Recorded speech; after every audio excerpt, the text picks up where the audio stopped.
So if freedom is important to you, and this is one of the things in the book that I encourage you guys to read, The 1 Minute Salesperson, it talks about having 1 minute goals, and then it's 1 minute reprimands. And so I'm not going to, you need to get the book and read it for yourself, but it talks about 1 minute goals, 1 minute reprimands, and it asks the question of, are my actions on line with my goals? So as we talk about garnering freedom, as we talk about garnering abundance and having more than enough, my question, and I'm not going to ask any of you to answer this question because it's an internal question. Does your actions line up with the fact that on a scale of 1 to 10, I'm a 10, I want abundance, I want more than enough, I want freedom? And if the answer is no, then we got to sit back and we got to look at, we got to find out where the disconnect is. Which kind of leads me to what I want to talk about tonight. And the talk about tonight is a talk of inheritance. And I don't want it to be the typical thing that we do. Hold on for a second. You guys still see me, right? Okay, there we go. The one on the back's on. Okay, cool. My thing, my internet or something dropped, so I'm not muted. So when you hot? If you hot, you know I'm hot. Me and Brandon hot. If they hot, Brandon, we burn. Brandon, we burn. If y'all are hot, me and Brandon will burn it up. But so yes, did somebody say something? I thought I heard somebody say coach. So as we look at this, then we had agreed that freedom is important. We had agreed that getting ourselves to a position of abundance is important. Now, I want you to understand that of all the businesses in the world, you're in the place that it gives us one. I'm not going to say it's the only, but it certainly is one of the greatest opportunities to live in abundance. I showed y'all my favorite day in Primerica is the day that the bonus checks cut. And we got people on the first check of the month that get paid more than most of us will make in a year. There are people that got paid 100 grand, 125 grand, 130 grand bonus check, the first check of the month. But yet, despite all of that, now, for those of you who had the opportunity to plug in to Justin's Wine and Wealth last night, the Good Team's Wine and Wealth, when they had Brittany Monroe on, what separates you from Brittany? She got a new young lady she just brought on board that's been in the business for 3 months or 4 months. 4 months, she's fully licensed, didn't come in here with a license. She has her life license. She's passed her SIE. She's passed her 6, and she's studying for her 26 right now. And in addition to that, she's already made 30 grand in income in her first 4 months with coming in here without a license. Now, if we look at it, if we had to draw a comparison, who do we believe is fighting for freedom? Who do we believe is fighting for abundance? Her or us? Or if we look at Brittany coming in here, going to regional vice president, making 100 grand before her first year, who's really fighting for it? Because at the end of the day, family, they ain't no better than you are. I promise you they're not any better than you are. I promise you Brittany is no better than you are. The only difference between you and Brittany is Brittany's talked to 100,000 people. And I'm just saying that for I don't know what the number is. She's talked to 10,000 people and you've talked to 100 people. Because she wanted the freedom. She wanted the abundance. And that leads us to this section here.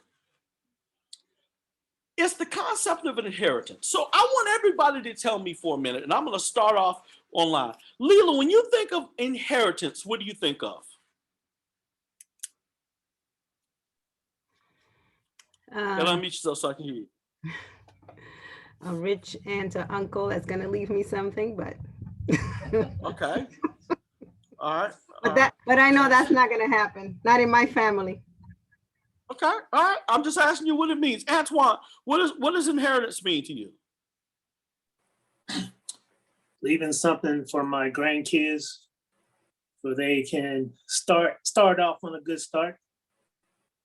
having enough money for they can go to school and do the things they need to do, get a step up in life. Okay. All right. Antoinette, what does inheritance mean to you? Leaving behind a legacy, leaving behind something the children can have once you're gone, something that they can carry on. Okay. All right. Miss Adrian, what does inheritance mean to you?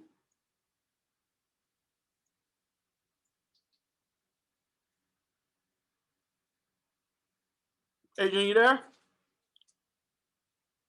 Okay.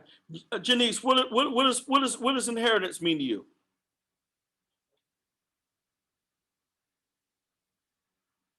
Inheritance means that you are leaving something behind for your children or your grandchildren or your family. Okay. All right. Miss Sherry and Miss Tori, what does inheritance mean? Inheritance means you leave like an object or money or something, like a history book Okay. that was given to you by your parents, grandparents, or family members. And sometimes friends can give you something they want to hold on to remember them. Okay. B, what does inheritance mean? To get something, to leave something behind for your generations. Okay. All right. E, what do you think? What does inheritance mean to you? Okay. Deirdre, what does inheritance mean? So, I want to ask y'all the question though, because and I went through. I think I tried to get everybody. Did I miss anybody? Alma, what does inheritance mean to you? Inheritance to me means something tangible that somebody have left for me, or something that, yeah, something tangible though, So- definitely tangible. Okay, tangible. Something you can put your hands on. All right. All right. So I want y'all to think about this for a second, because I think this is an important piece. Most of the time when we think about inheritance, it's us leaving, generally speaking, when we think about it, we think of, as Alma so eloquently said, something tangible. Money, property, car, gun collection, something tangible. But let me ask y'all this. What's the difference? What's the difference between inheritance and legacy? Legacy, I think it flows over generations. Okay, so Brandon says he believes legacy is generational. Okay, what's the difference? Somebody help me out. What's the difference between an inheritance, leaving an inheritance, and leaving a legacy? I say like Martin Luther King left a legacy because of what he stood for, and it wasn't just about him, it was about inequality for whoever was not equal at that particular time. So he left a legacy for us to follow. Okay, I put like it that. like that. Okay, like this, like that. All right. Yeah, like that. Anybody else? What's the difference between an inheritance and a legacy? It's kind of like what Elma said. It's like because with an inheritance, like it's possessions, it's monetaries, material things, lands and stuff like that. And then with a legacy, like she said, Martin Luther King left a legacy. It's something that he was remembered by his speech, that famous speech, "I Have a Dream" speech. That's a legacy. Okay. Something that'll never All right. be forgotten. Legacy, something that will never be forgotten. Okay. All right. Miss Angela, you got on a little bit. So good to see you, lady. You and I got to spend a little bit of time together because I got to help you get some stuff, utilizing some stuff a little bit better. But we're talking tonight about the concept of inheritance, and we asked everybody what inheritance meant, and generally everybody said inheritance meant leaving something tangible, a house, money, things along those lines. And then I asked the question, well, what's the difference between inheritance or legacy. What do you think the difference between inheritance and legacy is? Inheritance is when it's stuff that just material things that you leave behind. This is your inheritance. This is your inheritance. But legacy is when you build something. Like, which is funny. You were talking, or you're saying legacy. We were talking the other night in alumni band how we needed to get younger players to be there so that the legacy of the alumni band will continue. So you give it to the young ones in your family and you keep building. Like if I'm building a business, I want my son and then the grandchildren. And so I'm building a legacy so that they have something to live off of and to remember me. Okay. And it keeps going. So along those lines, what's most important for you? To leave an inheritance or to leave a legacy? A legacy. Legacy. A system to follow. A process to follow. System to follow. Okay. All right. So some of you may be asking the question, well, Todd, what does this have to do with the concepts of Jubilee? What does this have to do about me?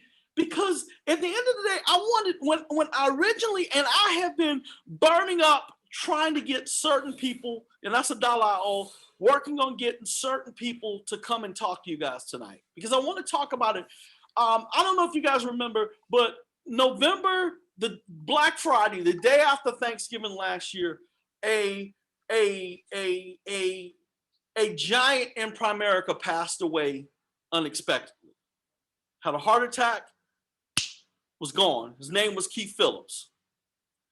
And, you know, it's one thing for you to be sick and you can deal with it and you know it's coming and things along those lines. It's something totally different when everything's fine. They're on their run to 1 million. Everything was going good. And then out of the blue, bam. And when I thought about it, originally when I thought about, but I know his family's okay because I know that and again, I can't say that I know personally, but from the conversations and things along those lines, I know that he believed in the concepts that we talk about. So his family had adequate life insurance. I know that he had millions of dollars in investment properties and things along those lines. I know that he had a business that he can turn over and things along those lines, and that's phenomenal. But I want to talk to you guys about this perspective. I want to give it a little bit of a shift. And from the perspective of this, there's a guy who was in Primerica years ago who was so far ahead of his time, a gentleman by the name of Brett Burks. And Brett did a talk. He had an incredible grasp of business. And he talked about, he was from Northern Virginia. He grew up in your area of the world and things along those lines, went to VTech and all that good stuff.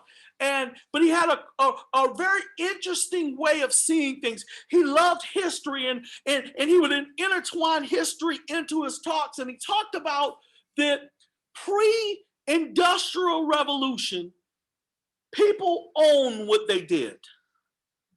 They were farmers. They were blacksmiths. They were herdsmen. They did those things, but they earned what they did. And he said it was an interesting thing because fathers would take their sons into the fields with them, and the son would be able to watch how the work was performed. When the plow broke, he would help daddy fix the plow and things along those lines. And he said then the Industrial Revolution came through and the model of America shifted. It went from you having your own to they build factories and you gave up the farm to go into the factory. And then the factory, you were there for 8, 10 hours a day, 12 hours a day, and you worked and so forth, and you gave up the ability to create your own income. And you left somebody else up to somebody else. And I went in and my production really doesn't matter. My problem solving really doesn't matter. What I create really doesn't matter. I just got to show up for 8 hours. And the end of 8 hours on Friday, they're going to give me a paycheck. He said the challenge with it, though, is that number one, they didn't teach the next generation what he knew, and he didn't learn to see problem solving and so forth. And then he said when he died, he couldn't give his job to his child. And Brett said, and I agree with it wholeheartedly, that the wealth was in the farm. Even though these men and women may not have been rich, but when he died, he was able to provide an income producing activity onto his children, and his children didn't have to start back at the beginning of the race again. They started where he left off. Am I making sense to anybody right now? So I said that to say this. My intention today, I reached out to several people that were second generation Primericans. And I got a couple of recordings I'm going to show you guys. And I ask you from this perspective, because I think that when we talk about leaving an inheritance, yeah, we tend to think about that. We tend to think about money and wealth and things along those lines. But you know what? Keith Phillips also left behind a daughter that was a regional vice president with Primerica. A daughter that has a ring on her finger before she took over daddy's business. And I had people like, when we go to Tampa Bay Leadership Schools, does everybody know who the big team, the Aviators, are? Everybody, I'm representing Aviator Nation. The guy who leads Aviator Nation is a guy named Ed Ortiz. Ed Ortiz has been in the business for forever, things along those lines. Him and Yvonne make $500,000 or $600,000 a year. But both of his sons are in the business now. His son, Jason, is a senior vice president, over $300,000 a year in income. His son, Eric, is right behind him, about to qualify for SVP. And now Eric and Jason are working together to push Ed and Yvonne to $1 million of income. And in the process of pushing their parents to $1 million of income, God knows where their income is going to lead up in the process. What this got to do about me, what it has to do about you is this, is that what legacy are you leaving your children? I want you to think about this for a second. All of you, where you're at right now in your career, and some of you have children, some of you don't have children, but for a moment, I want all of you to imagine, if you don't have a child, that you have a child for a minute. Now you call Jesus. Would you want your child to take over your job?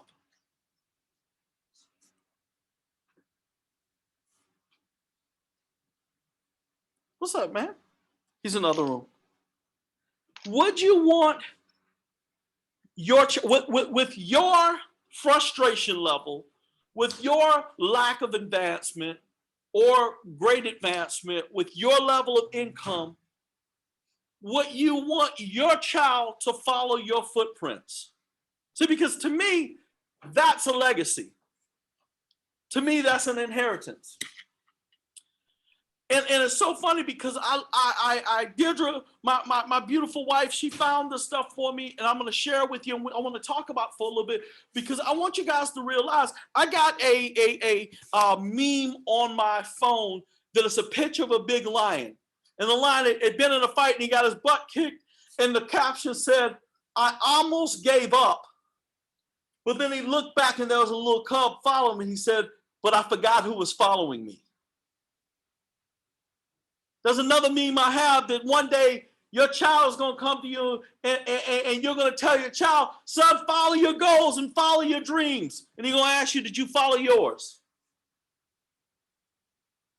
See, because when we talk about why we're here, it's more than just to make $1,000. It's more. I mean, you think about this for a second. If you got it done, that for Deirdre and I, who have 2 adult daughters, nothing would please us more for our daughters to follow us in business. Nothing would. Who wouldn't want to have unlimited income potential? Who wouldn't want to have complete and total freedom of time? Who wouldn't want to get a chance to choose the people that they work around? Who wouldn't want those things? Who wouldn't want to be able to, and I even say this thanks to Primerica, that when Deandra was, thanks to Primerica and Deirdre, because I wasn't doing what I needed to do at that point in time, but we were in a position to where Deandra never went to a gymnastics competition, and Deandra was a competitive gymnast. There were very many practices she went to that me and Deirdre weren't in there with her. How important is that to you? How important is it to build something not so that you can turn around and give your children something, not just for that purpose, but how great is it?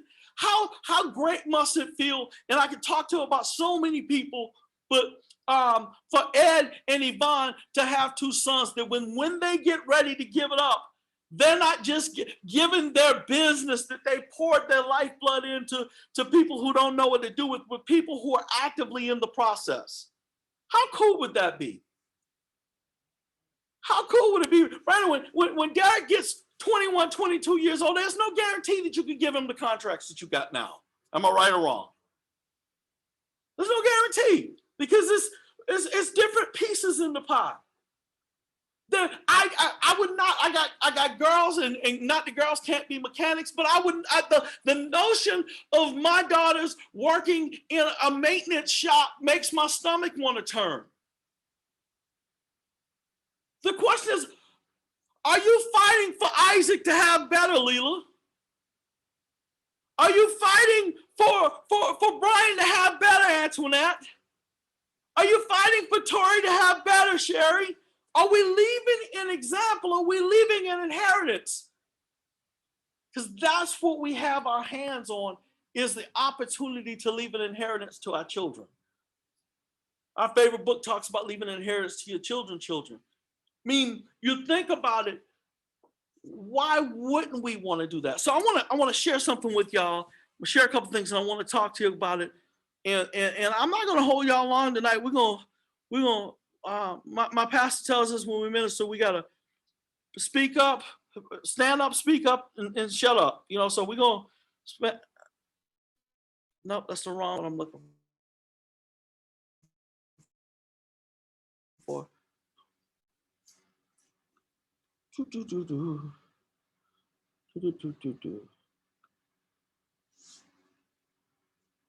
Want y'all to hear a couple of these.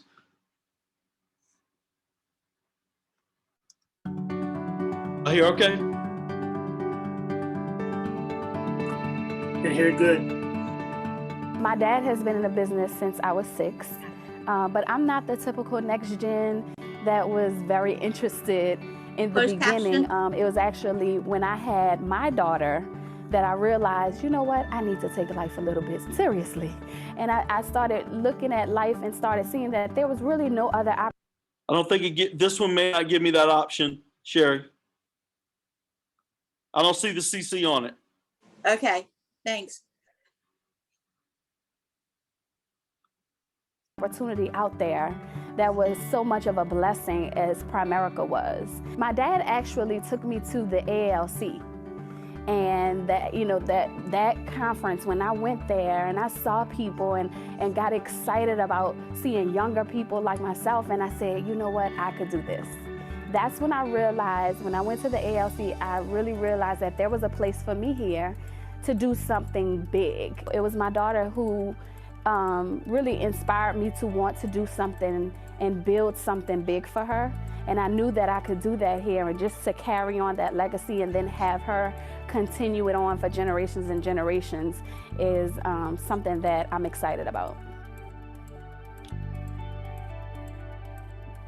What ownership means is, if I'm gonna put the blood, sweat, and tears into something, why not gain ownership of it so that my kids can have something to be proud of? You know, my dad had a meeting that he would do every week, and he said, you know, have you been paying attention? I'm like, yes, I've been paying attention.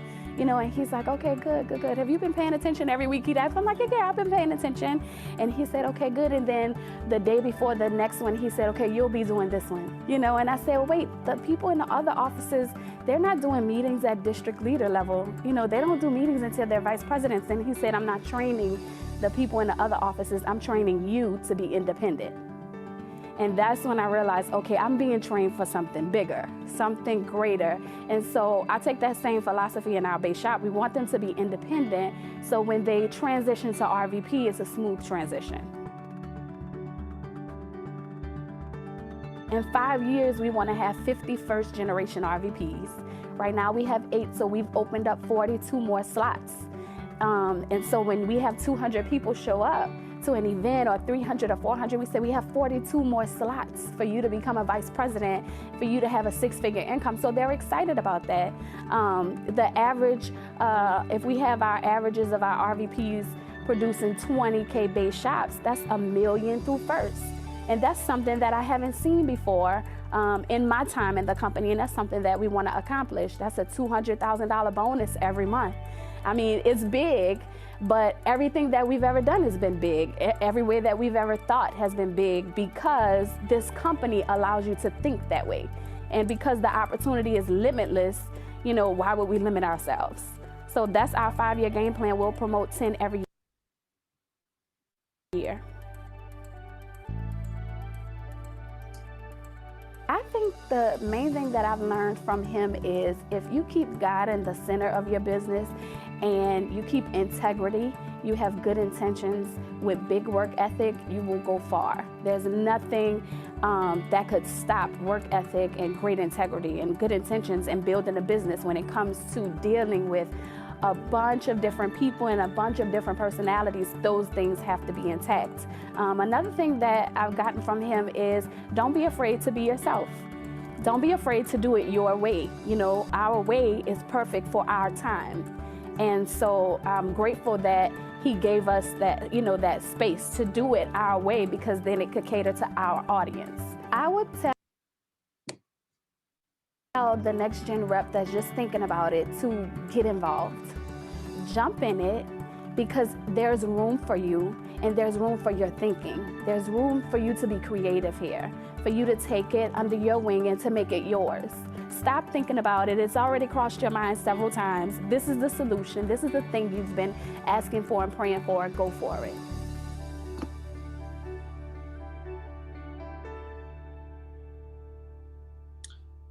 So I want you to imagine for a minute,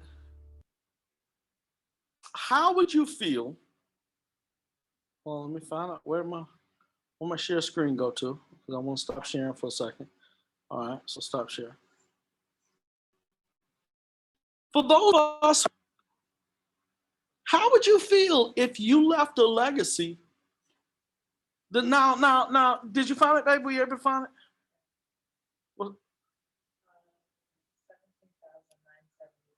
okay, so I want you to think about this for a second now.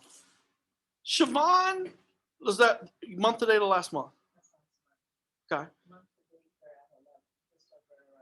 I want you to think about this for a second. Because her father was in the business. Now remember, she was resistant. And it's so funny that when she finally gave in, if you heard her story, she was a waitress. But her father laid a foundation that now in a month, they make in a month what she used to make as a year as a waitress, because somebody left the foundation. Because again, we're talking about leaving a legacy. I mean, I want you to think about it. I reached out to several people. One of the people I reached out to, the Ortizes. I reached out to Justin Roten, who was willing to do it. Justin's dad is a $500,000 earner. Justin is just about to cross $200,000 earner. And in all his life, he's seen his parents be at everything. All his life, they've never struggled for anything. And originally, who I hoped to get on was Justin and another guy by the name of Trey Waller. Because as we talk about this legacy of inheritance, this legacy portion of it, see, it's not just about Deirdre and I passing something on to our children. It's Deirdre and I passing something on to each of you. Because the really cool thing is Justin and Trey were Primerica kids. They're about the same age. They lived in High Tech. And as a matter of fact, Trey Waller's dad was a guy by the name of Rhett Waller. Rhett Waller was the guy that recruited Mike Roten. here in Orlando.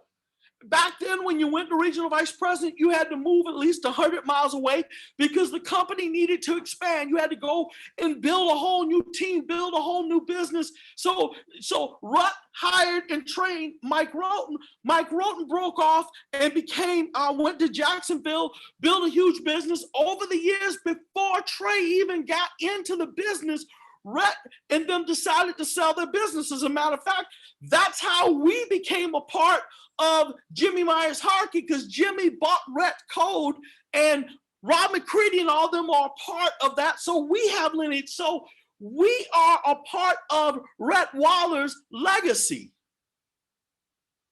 Understand, one of the videos that I wanted to show you was what's her name? The lady, the Alba and Danny. What's the Berrigan, whatever it is. She did a broadcast for Women in Primerica, and she started showing pictures of her regional vice presidents, and there were her nieces, there were her children, there were her brother-in-laws, and the legacy was now you got people in your family who didn't have good jobs. You had people in your family that were struggling to make ends meet. And now they're regional vice presidents making 100, 200, 300. That can be part of the legacy. And the example that you can leave for your kids. So I'm going to show you guys one more. Let me find it because I got to switch it. Maybe one, depending on time, I'll see. But this stuff right here really blew me away. I don't know if you guys knew it or not. It's on my screen right now. I think you guys can still see it. On Primerica, there's this whole section called Next Gens. And every one of these individuals on the Next Gens are second and third generation Primerica. I think that's the one I want to show you guys. There's two of them I want to show you. They're not that long. I'm going to show you. Look at this. Oh, look at Blake Whittle. Blake Whittle looks like he was about 12 right there. G2. I want to show you these two. Okay, thank you, love. I want to show you those two. So I found it. Let me go back to my Zoom. Thank you. Share screen. So in Primerica Online, if you go over here and you on the main screen, on the main page, if you go on the field support and drop that menu, and then there's a section called Next Gen. Looks like this. And you have all these different people and so forth. And I'm going to show you two. I want to show you this one here. Truth be told, I don't know who her parents are, but she has a great story. And again, I want you to think about it, because I'm not gonna steal any of the thunder of what she's gonna share. But what we do matters. The question is all of these people, when they talk about it, their parents provided an example. Their parents provided what it should look like. Their parents put something out there that they would aspire to. And we cheat our children if we don't do what we need to do to put ourselves in a position, because it's beyond us.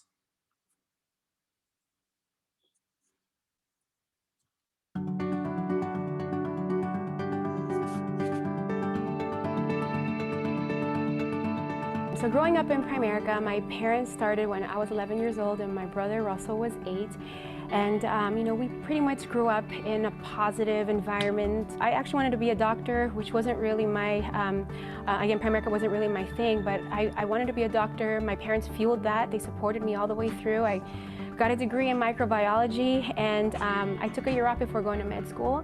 And during that year, I realized that a lot of doctors, they have a lot of money, they don't know how to manage it, and they don't have the time to spend with their family because of the kind of work they do. So I realized quick that I wanted time and money that my parents had for us. So I was in a crossroads. I had to choose between becoming a medical doctor and a financial doctor, and obviously I chose the second one. My mom, I was so excited that I decided to go on board with Primerica, and so was my dad. They never made me feel bad about the choice that I made. My family actually was kind of against it because they were excited that I was going to be a doctor, but I trusted my parents. They've proved that this thing works, and they were just on board 100%. And I knew that I had to work hard to continue the legacy that they had built for us. She still keeps me accountable, but she's always talking to me about leading from the front, getting results, and just inspires me. You know, with her being in the business for so long, you would think that the energy and the passion would die out, but she is just more excited than ever, and that inspires me to keep going and just, you know, try to catch up to her. And one thing I always I admired about her is that she always reminded me to just pray that God would lead us to the families that need what we do.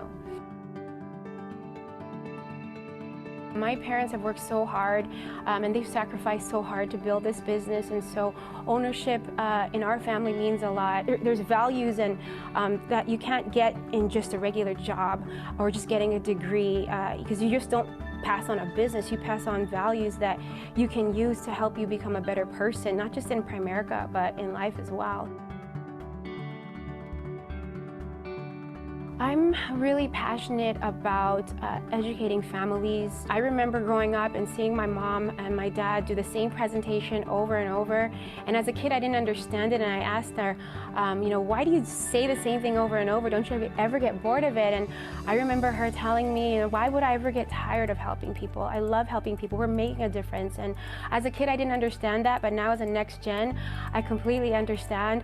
I see her purpose. I see her passion. And now I have the same passion and purpose in building this business as well. I've gained so much with my parents deciding to build this business. They haven't just passed on a financial services business, they've passed on values like being mentally tough, self-improving, overcoming your fears, being a servant leader, leading from the front. We're just so excited to make sure that we can pass that on to our kids. And my husband Bernard and I, we have these amazing children that they're just as positive, they're just as excited about life. And there's no way that my parents could have passed that down to us, just having a job and, like I said, having a degree. It's really something that's priceless that you can pass on to your family.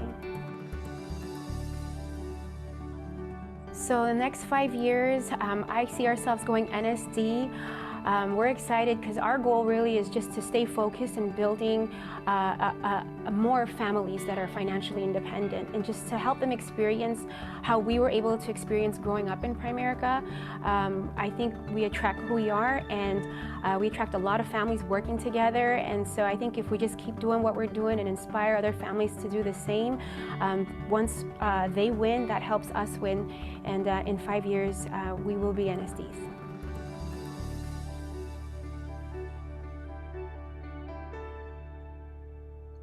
Again, I'll pause for a second. I'm gonna show one more and we'll be done. But she said for a minute, how would you feel about being able to pass those things over to your family? I mean, how cool would it be? We all want to see our children do well. I think we all agree with that. But how cool would it be to see our children aspiring because of the example that we laid before them? See, this is the crazy thing. You know, in sports, it's great for LeBron Jr. to be a basketball player, but there ain't no guarantees he's going to be his dad. There ain't no guarantees that he's going to make it in the league. His name will give him a shot. But the beautiful thing here is, because it's not a talent thing, it's just a work ethic. I mean, she talked about, I grew up in a totally positive environment. How much differently would your life be if you were raised in an anything's possible, powerful, mentals, if you were brought up that way? I mean, does anybody other than me think that things might be a little bit different for yourselves right now? Leaving that type of a legacy, talking about, but I've learned to become mentally tough. I've learned to keep values. I've learned, all those are incredible attributes I think that we would all believe. So when I talk about inheritance, that's the legacy. The thing I'm going to close on, and I won't give it to you yet, but listen to the things that they're saying. I think it's phenomenal. And when we take what we have for granted, when we don't utilize what we have for the fullest, that's what we're giving up for our kids. That's what we're not giving them the opportunity to see. It is to be up to them. the example, and then we'll wrap up and I'll get you guys out of here. And I know this probably wasn't the talk that maybe you were thinking about when we're talking about inheritance and so forth, but it's about that. It's just that. It's not about, oh, I want to leave my kids $1 million, which is phenomenal. It's about leaving a legacy. Now, this story right here totally and completely kind of blew me away, because this is truly a special story here.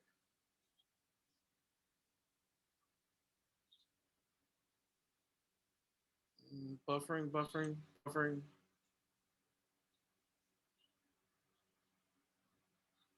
Let's let that buffer for a minute. So is this making sense to y'all? Is this helpful to anyone? Because it's so much more for us to fight for.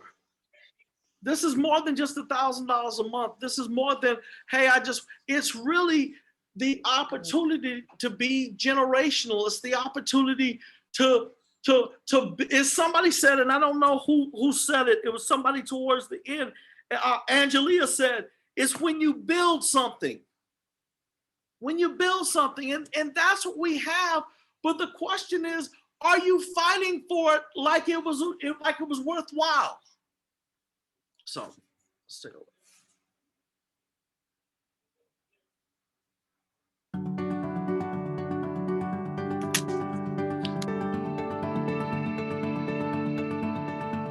So our family dynamic when it comes to Primerica, my grandparents were in the business, you know, when RVP, SVP, NSD, my parents are in the business, you know, SNSDs, my uncle's in the business, he's a national sales director as well. So I come from a family of people that really go out and do it. So where I fit, I mean, I feel like it's almost my calling, that everything just makes sense in the business.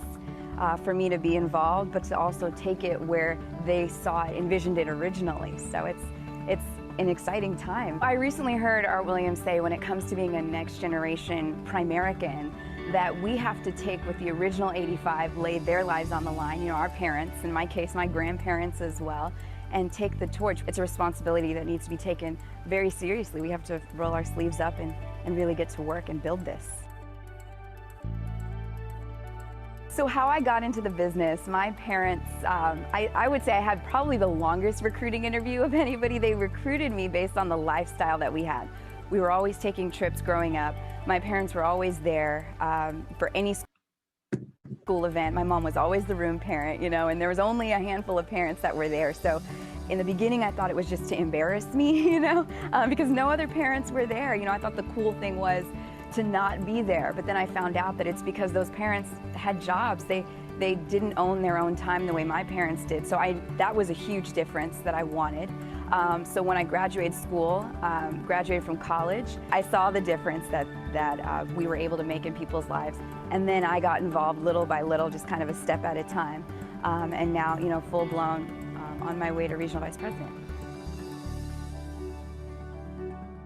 I would feel my passions lie where my parents' passion, where my grandparents' passion lied as well, which is helping families. And what I'm looking to do is the same thing that they built a business on. You would think it would be a little bit different, you know, coming from a different generation, but I like to think, especially the next generation Primericans, we're just throwbacks of the original 85, you know, it's just we're now taking the torch.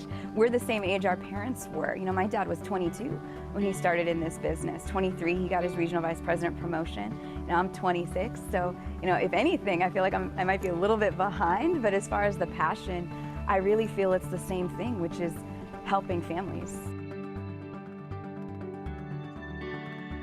Well, my dad is definitely Mr. Personality, and because of that, I learned a lot of people skills, which that's what I learned this business is. It's relationships, building relationships, helping families. And so how that's influenced me is it taught me from a very early age how to relate to others, but it also taught me from a very early age to get things done. My dad's always been very goal-oriented, so that work ethic, I think that he has with the personality has allowed him to build what he has, and I think has given me an edge to be able to do that, you know, as a woman and still be able to build this business. What I'm able to bring is a next generation Primerican is a different breed. You know, we bring a boldness, a tenacity that our parents, it took them a minute to get because they were growing. I mean, I'm sure they believed this was real, but imagine taking the boldness of a senior national $1 million earner, sales director, right? And putting that in a guy that's starting brand new. You know, that confidence level, imagine all the things that they can do. I would say of anything, it's a confidence level and a belief starting from the beginning. You know, it's not really trying it and will this work? This has worked 3 times, 3 generations over. You know, now it's just, do you want a legacy like that as well? Really, in 5 to 10 years, I mean, I see myself, short-term goal, definitely regional vice president. But really in the next 5 years, I see myself at senior vice president and ownership on my own. You know, codes direct to myself.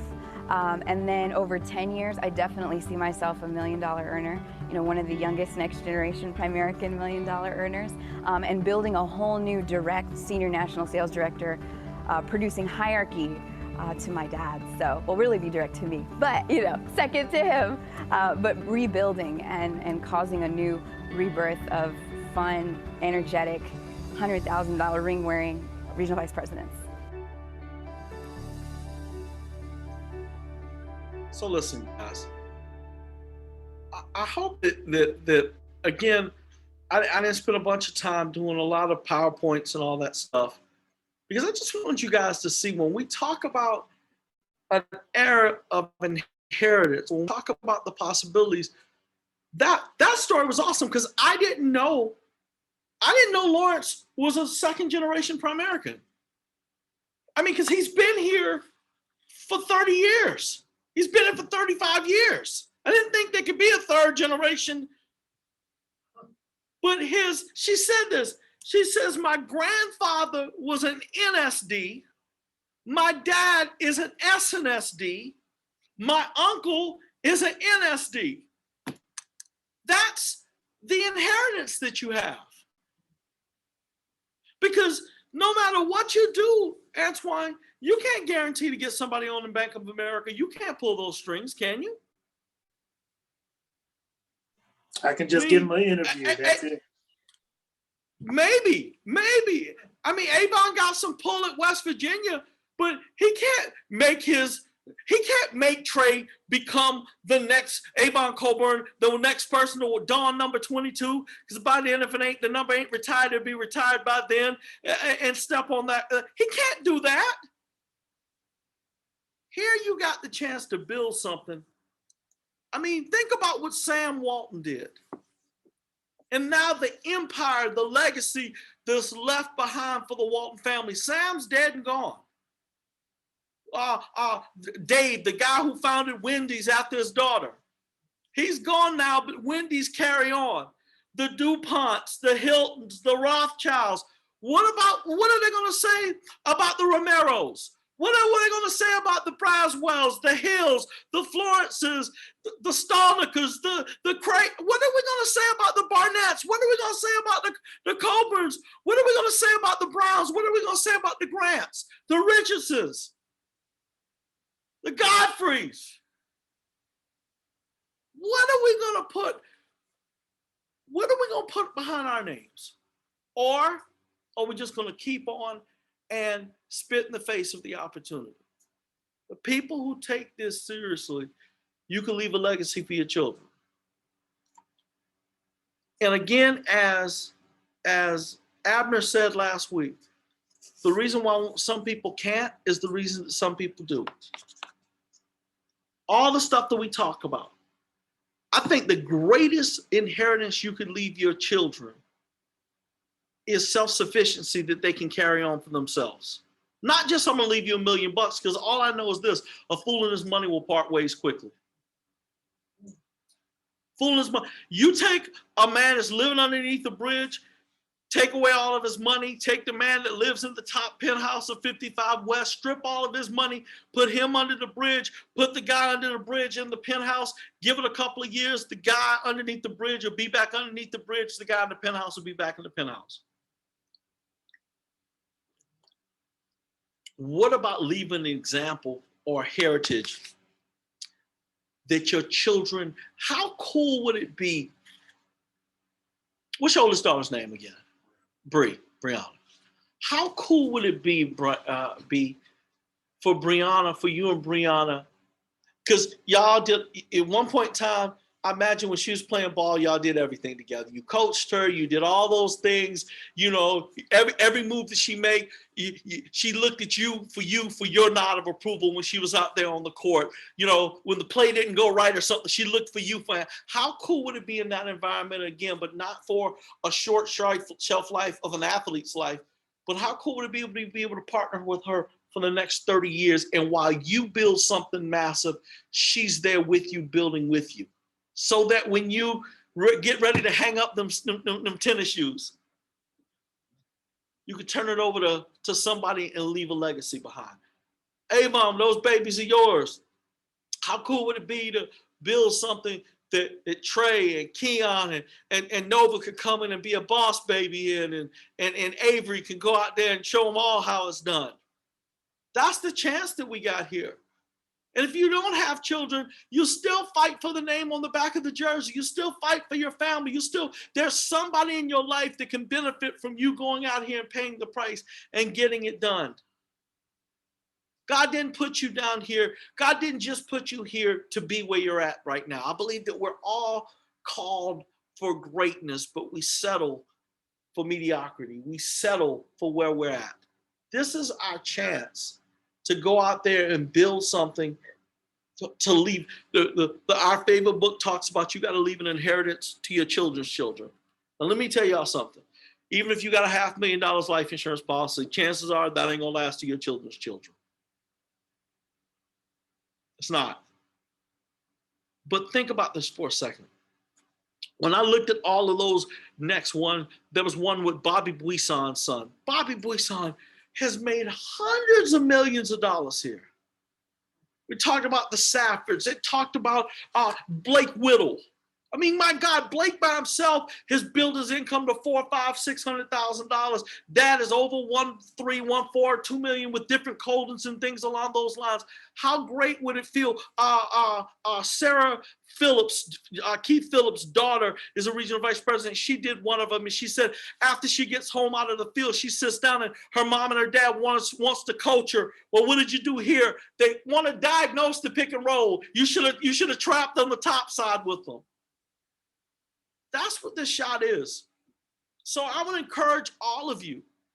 I know without a shadow of a doubt, none of us are where we're at. We want to be at this point in time of the month. But it starts, what we did yesterday doesn't matter. Deirdre talked about this in Middles this morning. Yesterday does not matter. The only thing that matters is what are you going to do it today? And then what are you going to do it tomorrow? Then what are you going to do it the day after that? Because at some point in time, we got to go and fight for the name on the back of the jersey.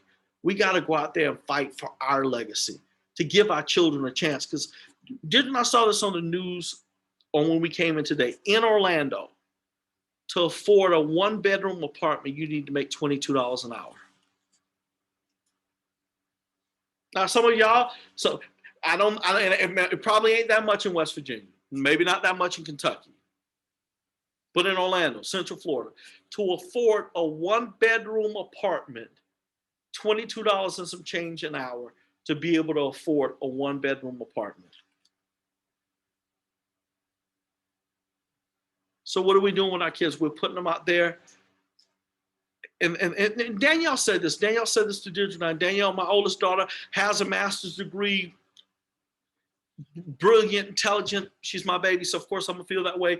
But she just said this. She said, if I wasn't married, and if Brian and I both weren't professionals, good quote unquote jobs, she says, I don't know how we would survive. She said, I would have to come back home and live with your mom. That's the world that we live in now. So now we can throw our kids out there and hope that they figure it out, or we can build something and leave the wealth on the farm and teach them how. Because listen, I can just speak for me. Nothing would please me better. Instead of my girls going out and hitting somebody else's clock, to have the ability to hit their own clock, have the ability to look back and see my daughter has gone out there and fought, made $100,000, $200,000 a year, has created ownership for her family. That's invaluable. That's the legacy we all call to live. All right, y'all, I'm going to let you go. It is 8:06. I'm a few minutes over. Love each and every one of you to life. Let's go out there and make it happen. Anything y'all need, we are here for you. There's still a lot on the lines, 1 by 1,000s. If some of y'all may have forgotten, we still are running a contest to go to Dominican Republic. So let's go. I'll let y'all go. Have a blessed evening, family, and we'll talk to you soon. Peace out. Peace out. Love you guys. Holla. Love you. Let's go, team. Let's go. Let's go. Right. Let's go.